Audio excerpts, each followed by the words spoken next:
अब हमने देखी पहले फिजियोलॉजिकल हर्निएशन, देन हमने देखी कि जो वो पहले प्राइमरी इंटेस्टिनल लूप बना, फिर वो हर्निएट किया, अब उसकी होनी है रोटेशन। यानी कि जब हर्निएशन हो रही होती है फिजियोलॉजिकल हर्निएशन, तो उसके साथ ही रोटेशन होती है। रोटेशन कौन सी होती है? Anti clockwise up to 270 degree. 270 degree का मतलब क्या है, किस तरह होती है, हम अभी देखते हैं। अब इसको हम डायग्राम से देख लेते हैं तो ईजी रह जाएगा। अब रोटेशन करवानी है हमने, पहले हमने क्या चीज़ करवाई थी, जो है वो इसकी हर्निएशन करवाई, अब हमने इसको करवाना है रोटेट। अब जो रोटेशन के लिए ये आप साथ में एक्सेस में आपको दिखा देता हूँ। अभी देखिए यहाँ पे ये अब एक्चुअली क्या हो रहा है, यहाँ पे हमने इसको फोकस करना है।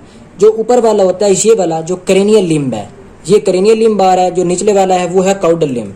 तो क्रेनियल लिम्ब ये वाला ऊपर वाला है, जो काउडल लिम्ब है ये नीचे वाला है। इसी तरह ये क्रेनियल है, ये काउडल है। अब किस तरह बताना है, ये इस आपने डायग्राम को फोकस करना है। किस तरह हुआ, एक्चुअली जो क्रेनियल लिम्ब है वो ऊपर पड़ा हुआ है, काउडल लिम्ब नीचे है, और उसके बीच में एक्सेस जो बना रही है वो सुपीरियर मेसेंटेरिक आर्टरी, जिस तरह हमने पहले डिस्कस किया।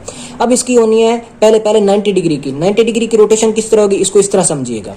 अब ये क्या चीज़ है, ये हमारे पास है क्रेनियल लिम्ब और नीचे जो है वो काउडल लिम्ब है, जिस तरह ये डायग्राम में है। अब इसकी होनी है किस तरह, ये इस तरह इसको देख लें जिस तरह मर्जी है। अब इसकी किस तरह होनी है, 90 डिग्री की एंटी क्लॉकवाइज रोटेशन होनी है। अब एंटी क्लॉकवाइज रोटेशन हो इस तरह हो जाएगा, तो ये जो क्रेनियल लिम्ब है वो राइट साइड पे आ जाएगा, जो काउडल लिम्ब है वो लेफ्ट साइड पे चला गया। तो ये इस तरह B1 में देखें, ये क्रेनियल लिम्ब राइट साइड पे आ गया और काउडल लिम्ब लेफ्ट साइड पे चला गया है। पहले ये एक दूसरे के ऊपर पड़े हुए थे, ठीक है। अब ये एक 90 डिग्री की हो गई एंटी क्लॉकवाइज रोटेशन। अब ये कब हुआ, जब हर्निएट किया। अब जब रिट्रैक्ट करेगा तो उसके साथ साथ क्या होगी, इसकी रोटेशन होनी है। अब कितने डिग्री की बाकी रह गई, 180 डिग्री की। अब 180 डिग्री की जब बाकी रोटेशन किस तरह होती है वो हम देखते हैं। अब देखिए यहाँ पे हुआ ये कि ये पहले क्रेनियल राइट पे आ गया, काउडल लेफ्ट पे चला गया। एंड पे क्या होगा वो हम देखते हैं। अब दोबारा एक 90 डिग्री की रोटेशन हुई, जिसमें ये जो काउडल जो लेफ्ट पे पड़ा हुआ था, अब पहले शुरू में देखें, क्रेनियल ऊपर था, काउडल नीचे था। रोटेशन हो इस तरह, यानी इस तरह था, इस तरह हो गई रोटेशन।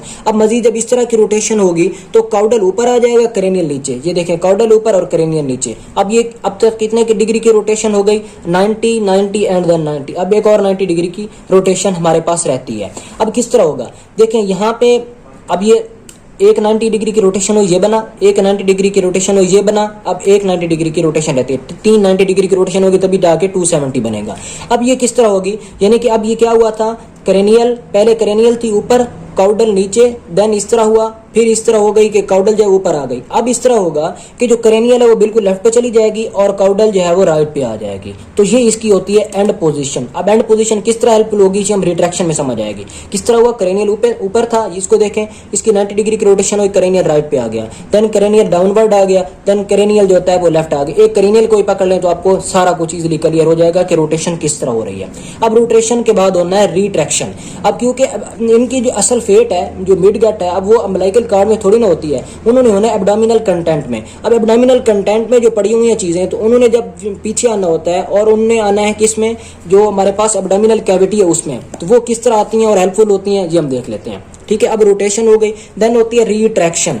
रिट्रैक्शन क्यों हो रही है, अब हमने पहले देखा था कि जो इसमें इन्होंने पहले हर्निएट किया था। हर्निएट क्यों किया था, क्योंकि लिवर जो है वो एनलार्ज हो रहा था, ग्रो हो रहा था, एब्डोमिनल कैविटी में जगह नहीं थी, तो वो अम्बिलिकल कॉर्ड में हर्निएट कर गए थे। अब रिट्रैक्ट क्यों करेंगे, इसलिए करेंगे क्योंकि 10th वीक के बाद होती है रिट्रैक्शन। क्यों हो रही है, क्योंकि अब एब्डोमिनल कैविटी का साइज भी बड़ा हो गया और उसके अलावा जो है लिवर अब ग्रो करना एंड हो गया, क्योंकि लिवर की मैक्सिमल ग्रोथ हो चुकी है। तो इसलिए अब एब्डोमिनल कैविटी में जगह बन गई है और लूप्स जो है वो रिट्रैक्ट हो रहे हैं। अब उनकी रिट्रैक्शन में किस तरह होती है रिट्रैक्शन, अब रिट्रैक्शन को आपने ज़हन में रखना है उनकी ओरिजिनल पोजीशन के हवाले से, यानी कि अब एक नॉर्मल एडल्ट में अगर देखें जो पोजीशन है तो वही पोजीशन उन्होंने गेन करनी है।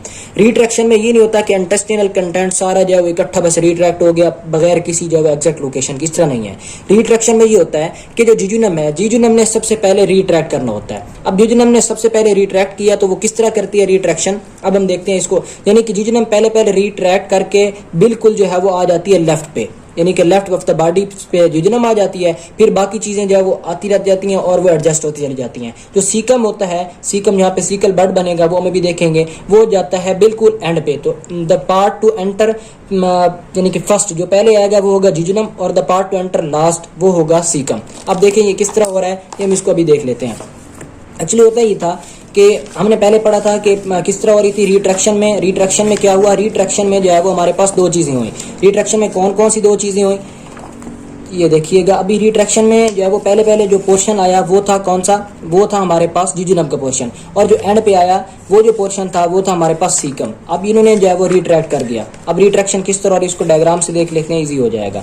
ठीक है, अब रिट्रैक्शन को हम देखते हैं इस डायग्राम से, तभी जाके हमारे पास क्लियर होगा। ये ग्रास एनाटॉमी की डायग्राम है एब्डोमेन पेल्विस में। देखें ये जो पोर्शन है, अगर हम इसको बॉडी कंसीडर करते हैं, बॉडी का पूरा पोर्शन, तो जिजुनम जो है वो बिल्कुल लेफ्ट पे पड़ा हुआ है, और जो आइलियम है इस तरह जो है वो caecum, appendix, ascending colon, transverse वो बिल्कुल राइट पे पड़े हुए हैं। तो इन्होंने ये जो पोर्शन पड़े होते हैं राइट पे और लेफ्ट पे, ये सारी चीजें, तो इन्होंने किस तरह होना होता है, ये मतलब इस तरह बन जाएगा। तो जिजुनम सबसे पहले आएगा, लेफ्ट पे आ जाएगा, देन इस तरह जो पोजीशन अरेंज होती चली जाएगी, जो सीकम होगा वो यहाँ पे आ जाएगा। तो इस तरह जो है वो इनकी रिट्रैक्ट भी हो गया। अब इनका जो फाइनल पोर्शन होता है वो होता है फिक्सेशन।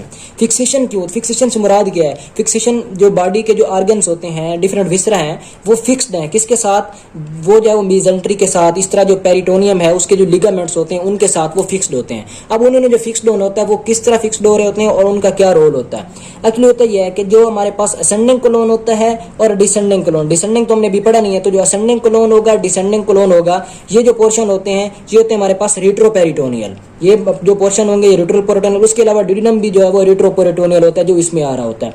जिजुनम और आइलियम की अपनी जो है वो सेपरेट मीजेंट्रीज होती हैं, जिजुनम आइलियम ही हो गया। जो ट्रांसवर्स कोलोन होता है उसका ट्रांसवर्स मीजोकोलोन अपने पहले पढ़ रखा होता है, और इसी तरह जो अपेंडिक्स होता है और सीकम, इनकी जो अपनी अपनी मीजेंट्रीज हैं। तो इसको आप इसमें ये याद रख सकते हैं, कोई इतना इसमें रॉकेट साइंस है नहीं।